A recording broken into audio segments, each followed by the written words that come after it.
आमचा वडील हा सगळ्यात चांगला शिक्षक आहे. म्हणजे मी टीचर बद्दल असं बघत होतं की 1 father is equivalent to the 100 teacher. म्हणजे एक बाप जो आहे 100 शिक्षकांना पुरून उरणारा आहे. म्हणजे कारण का त्याच्याकडे तितकं ज्ञान आहे, तेवढे विषय आहेत आपल्या मुलांना आपल्या मुलीला शिकवण्यासाठी.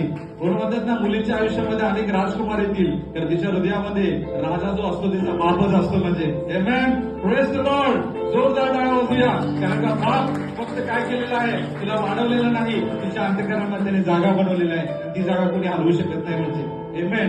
H who makes the place in our heart, ज्याने माझ्या हृदयामध्ये घर केलेलं आहे तो माझा बाप खरा आहे. म्हणजे आमेन. I doesn't want to think about him, मला असे विचार पण येत नाही, कारण का तो माझ्या हृदयामध्ये बसतो. म्हणजे आमेन. आणि कोण वस्ती करतो, ज्याच्यावरती प्रेम आहे तोच वस्ती करत असतो ना. क्षणाक्षणाला ज्याची आठवण येते, ज्याने दिलेल्या बोललेल्या शब्दामुळे आपलं सांत्वन होतं, मन तुटलेलं असतं, त्या अवस्थेमध्ये पहिलं कोणाला आपलं अंतःकरण हलकं करावं वाटतं? पप्पा, मला फार आठवण येत आहे. म्हणजे वेअर आर यू, मला माझं दुःख तुम्हाला व्यक्त करायचं आहे. म्हणजे he is the real father who makes the real place in our heart. म्हणजे E stand for the earning, म्हणजे की जो कमाईचं साधन आहे. म्हणजे बापाच्याच पैशावरती मुलींना आणि मुलांना चैनी करता येते. म्हणजे स्वतः जेव्हा कमाई करायला लागतो, घराची बिलं आणि एवढी बघावण्यामध्येच करा, आमचे दोन्ही खिसे रिकामे होतात. जेव्हा लहान असतो ना त्याच वेळी करतात, बापाच्याच पैशावरती आम्हाला खूप गोष्टीची चैनी करता येत होती. म्हणून he is the main earning resource. म्हणजे कारण त्यांनी कधी कमी पडू दिलं नाही,